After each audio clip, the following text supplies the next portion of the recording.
My husband Callum spent 5 years making me pay for saving me instead of the woman he loved. I know because I lived it. I know because it ended with both of us at the bottom of the ocean.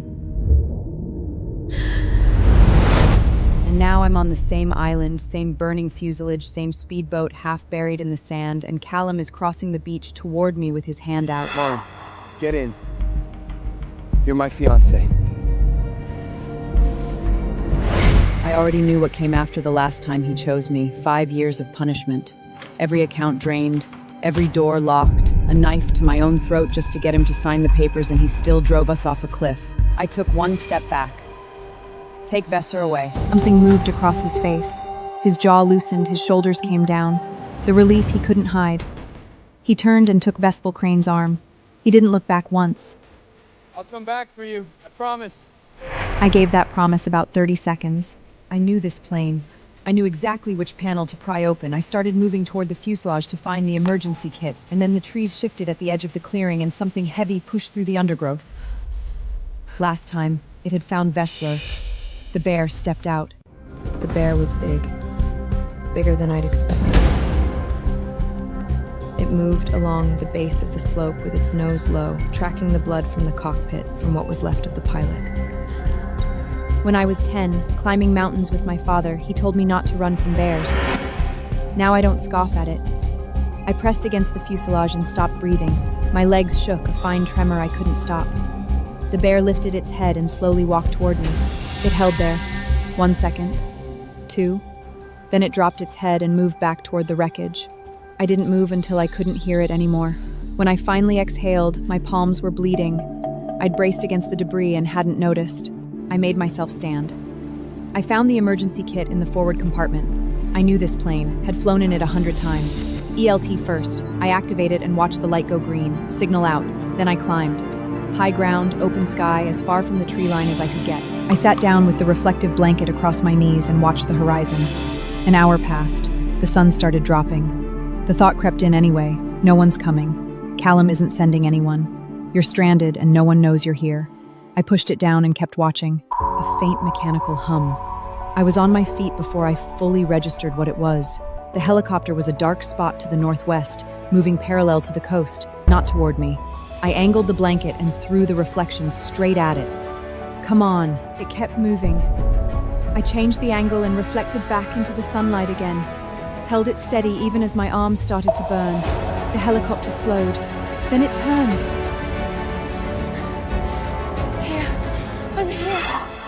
It landed 30 meters away. The door opened before it fully touched down, and a man jumped out and quickly ran towards me. Are you hurt? He'd already clocked the blood on my hands before I answered. He guided me to the rock and crouched in front of me, dark hair, jaw set with concentration, pale eyes catching the late sun. He pulled a kit from inside his jacket and got to work, cleaned the cuts. Didn't ask what happened, didn't ask anything. He pressed a gauze pad to my right palm and held it. He handed me water and a protein bar. I ate without thinking, which told me how long it had been. When he turned back, I said my name. He said his, Declan. Is there anyone we need to call? I thought about Callum's promise. No, there's no one. He accepted that with a small nod and went back to the pilot. Something behind my sternum went quiet in a way it hadn't in years. I was crying in front of a stranger. 5 years of holding it together in front of Callum, who cataloged every tear and used it later, and I was falling apart after 40 minutes with this man. I pressed the back of my wrist against my cheek. In the reflection in the helicopter window, I could see Declan looking straight ahead, very deliberately not looking at me, giving me distance without making it a production. A doctor met us when we landed. Declan had radioed ahead. No concussion, no serious damage. Just the hands and the particular exhaustion of holding yourself rigid for hours.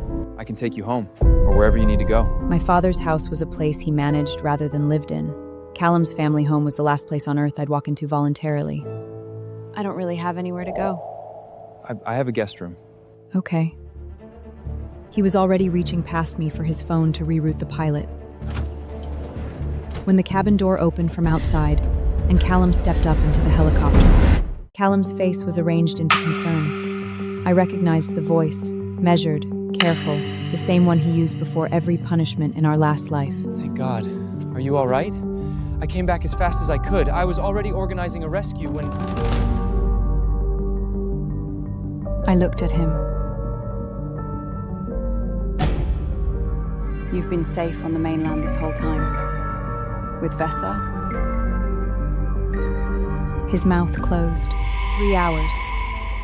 He'd taken Vassar to the mainland and spent 3 hours on solid ground, while I was alone on that island with a dead pilot and a bear and a signal no one was listening for. I didn't raise my voice. I didn't need to. I'm fine. You can go. Declan said nothing. He didn't move, didn't look at Callum, didn't try to fill the silence. He just stood there, steady, like a wall between me and whatever came next. Callum's jaw tightened. He started to say something else the way he always did when he was losing ground, reaching for another angle, another version of the story where he was the one who'd suffered. And then Viola Crane also appeared beside the helicopter. Red-rimmed eyes, trembling chin. Her gaze moved from Declan to me, and I watched her calibrate, scrutinizing the layout of the venue, measuring the medics and police 20 meters away, measuring exactly how much of an audience she had. She wore victimhood the way other people wore perfume, and she'd just found her stage. Vesta raised her voice just enough for the police and medics to hear. You weren't even supposed to be on this flight. And now you're standing here perfectly safe, picked up by some stranger in a private helicopter. Don't you think that's a little inconvenient? I almost laughed. I had given her my seat on that boat. I had stayed on the island alone so she could live. And here she was, alive because of me, trying to pin the crash on me. I let the accusation land. Then I spoke. There are 6 police officers 20 meters away. Want to make accusations? File a report. Go on the record. Let them investigate how you ended up on a Voss family aircraft in a staff uniform when you don't work for any airline. By the time the press gets it, you won't be marrying into the Ashford family. You won't be marrying into anyone's. Something snapped behind her eyes. She lunged, nails first, no hesitation. A hand caught her wrist mid-swing. Declan. His movements were so fast that I didn't even notice he was approaching us. He held her arm at arm's length, not rough, not gentle, just stopped. Don't. Vesta yanked free and stumbled into Callum. He caught her automatically, then stared at Declan. Who the hell are you? What's your relationship with my fiancé? Declan looked at him for a long moment. Then he turned to me, slowly, deliberately, and the hardness in his expression shifted into something warm. What do you think? Callum's hand was still on Vaso's arm. Mine was still at my side, and Declan's was open, waiting. I reached out and took Declan's hand. Callum's face went white. Declan was already turning, pulling me gently toward the helicopter. His voice was quiet, just for me. You said you'd come with me. That still stands? It still stands. We were almost at the exit when Callum's voice cut across the tarmac. Cold, measured. The tone he used when he thought he had leverage. Your father knows, Maren. I called him the moment we landed. He knows about the crash, and he knows you're here. He's expecting you home. I stopped walking.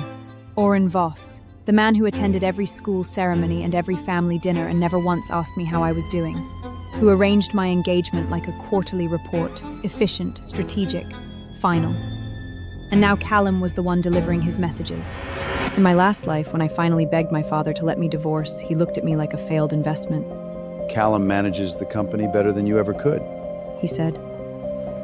Is that really worth destroying 2 families over? I entered my number on Declan's phone and returned it to him.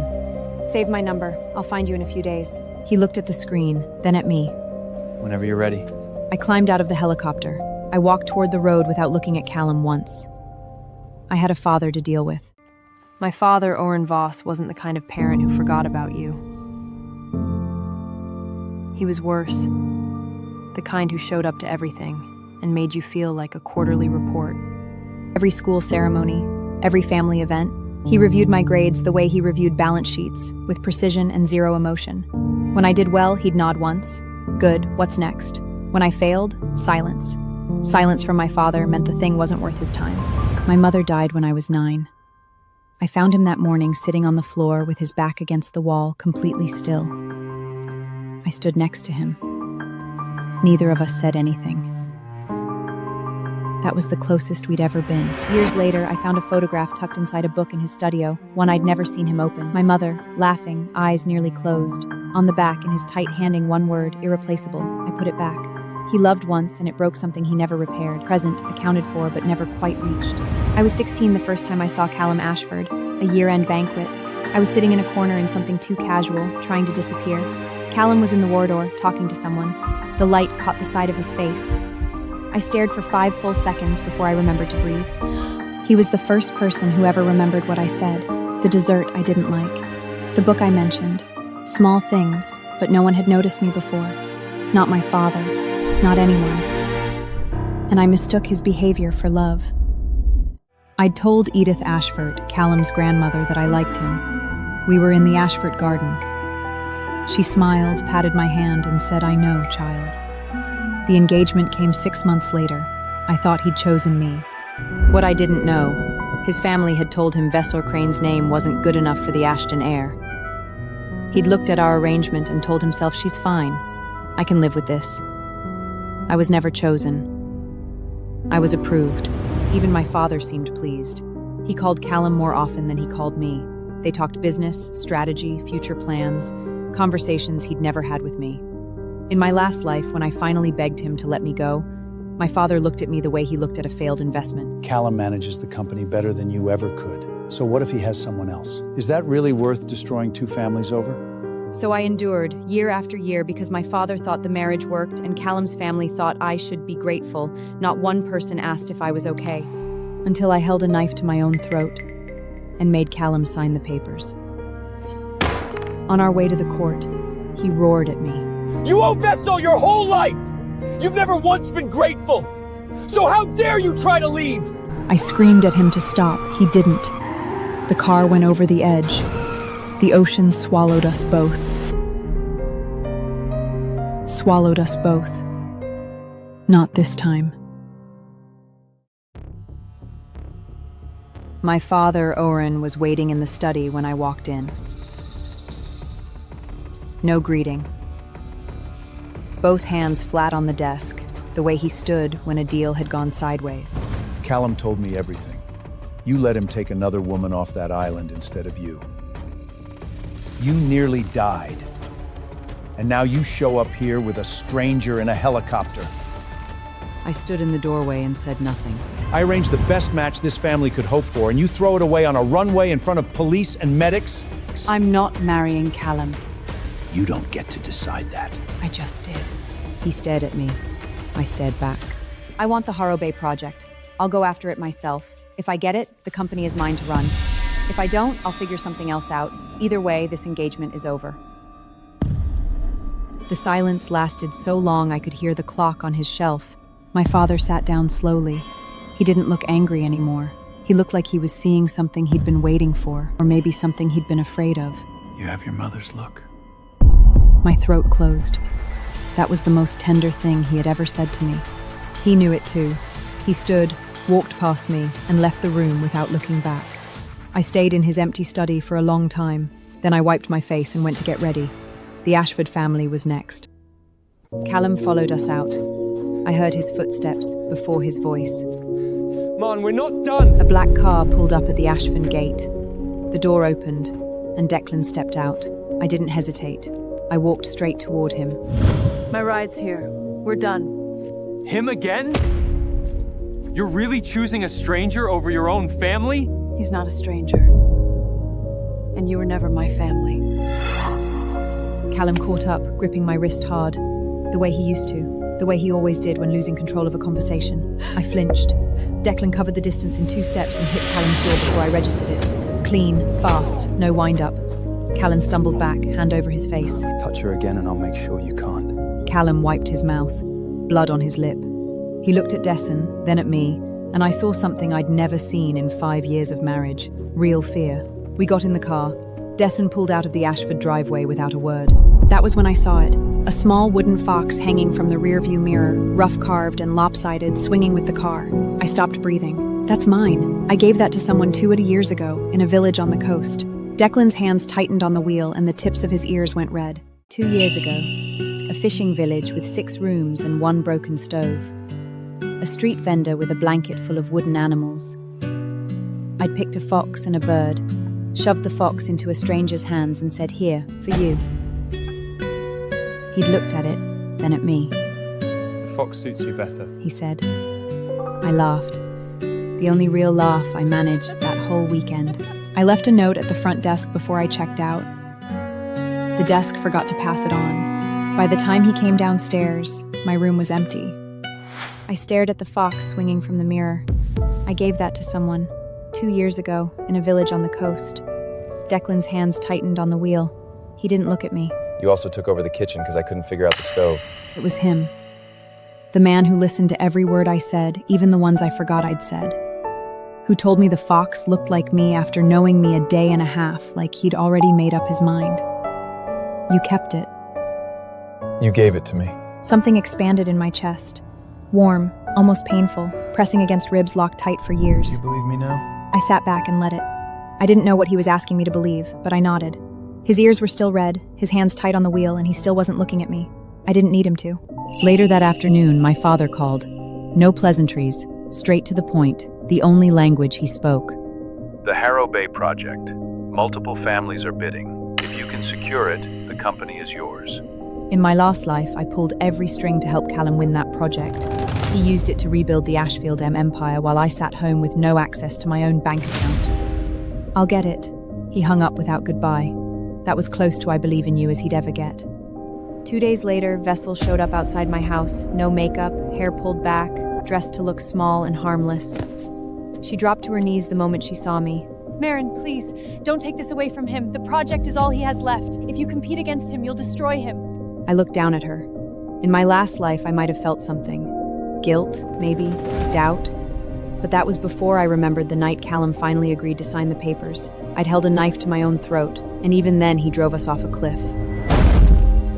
If you're so worried about him, use your own family's money. The Cranes aren't rich, but it should be enough to get him started. Her face collapsed. Not from sadness, but from realizing I wasn't going to play along. Or is that not how this works? You only spend other people's money? She didn't answer. I bypassed her and walked into the room. Declan set the contract on the table between us like it was nothing. I picked it up, read the header, read it again. Harrow Bay, the allocation rights. My company's name already printed in the partner field, waiting for a signature. You control this project? My father gave it to me. Practice run. Half the families in this city are bidding for it, but the final say is mine. This is worth billions. I know. And you're just handing it to me? He looked at me the way he'd looked at me in that fishing village. Steady, certain, like he'd already done the math and the answer had always been the same. You want it? I have it. Why wouldn't I? I signed. When I called my father, there was a pause so long I thought the line had dropped. Then, The right boy. yes, another pause. Bring him to dinner. That was the closest my father had ever come to saying he approved of someone, anyone, in my entire life. I looked at the signed contract on the table, my name in ink next to Declan's. For 5 years, I'd needed Callum's signature to buy groceries. Now I had a company, a contract, and a man who'd handed me both without being asked. We walked into the registry office on a Tuesday morning, signed the papers, and walked out married. Declan held my hand the entire time. I didn't expect it. I didn't pull away. My father met Declan once, over a meal that lasted 40 minutes. When Declan left, my father sat quietly for a while. He's not pretending. That was all. That was everything. The ceremony, the real one, was on the island. Declan had bought it. Not the most valuable island he'd surveyed that day. The one where he'd found a woman standing on a hilltop with blood on her hands and a reflective blanket angled at the sun.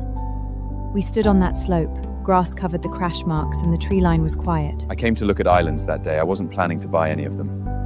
But after I left, I couldn't stop thinking about the way you looked, standing up there alone. Like you'd been waiting your whole life and you'd finally decided to stop. He paused. I bought the island because of you. I kept the fox because of you. And when I saw you on that hilltop again, I knew I wasn't going to let you go a second time. I didn't cry, but it was close. Maren later, my father stopped in the doorway of his study. Your mother would have liked him. Maren then he left. and I believed every word Declan had said, but Callum was still out there, and I didn't know yet if he remembered what he'd done to us. Callum found me outside the registration office the day the marriage certificate went public. He looked worse than I'd ever seen him. Shirt creased, dark circles, none of the composure he used to wear like armor. Maren, I'm sorry. I know what I did. Hit me, curse me, anything. Just give me a chance. I looked at him. Regret what, exactly? Leaving me on the island? Or what you did in our last life? The color drained from his face. He knew. He remembered. The 5 years, the accounts, the knife, the cliff. I'll deal with Vesper. I'll give you whatever you want. Just... I don't want anything from you. I walked past him. He didn't follow. My father signed the company over to me on a Friday. No ceremony. He slid the documents across his desk, watched me sign, and nodded once.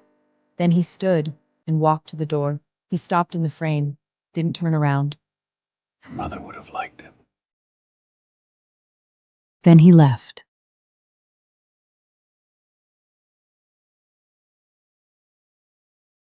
I sat in his chair, my chair now, and breathed. Without the Voss alliance, the Ashford funding collapsed. Without Harrow Bay, nothing held. The banks called in their debts. Within 2 months, bankruptcy. Maren, Vespers moved faster than anyone expected. She emptied every liquid account the Ashfords had left and vanished overseas before Callum even realized the money was gone. He tracked her down. I heard about it on the radio. Declan and I were in the helicopter, circling a new cluster of islands off the southern coast. The pilot had the news feed on low. I wasn't listening until I heard the name. Ashford. Callum had found Vessler in a rented flat abroad. The neighbors called the police. By the time they arrived, she was in critical condition, and he was sitting on the floor, not resisting. I looked out the window. Blue water, white sand, sunlight on the rotor blades. I felt nothing. Not satisfaction, not pity. Just the particular quiet that comes after you've walked through a door and locked it behind you and realized you never have to go back. Declan pointed below at a small green island with a white beach. That one. What do you think? I looked at it, then at him. The wooden fox still hung from the mirror, swinging as the helicopter moved. I think we should land and find out. He smiled like in that village when I shoved him the fox. We banked left and went down.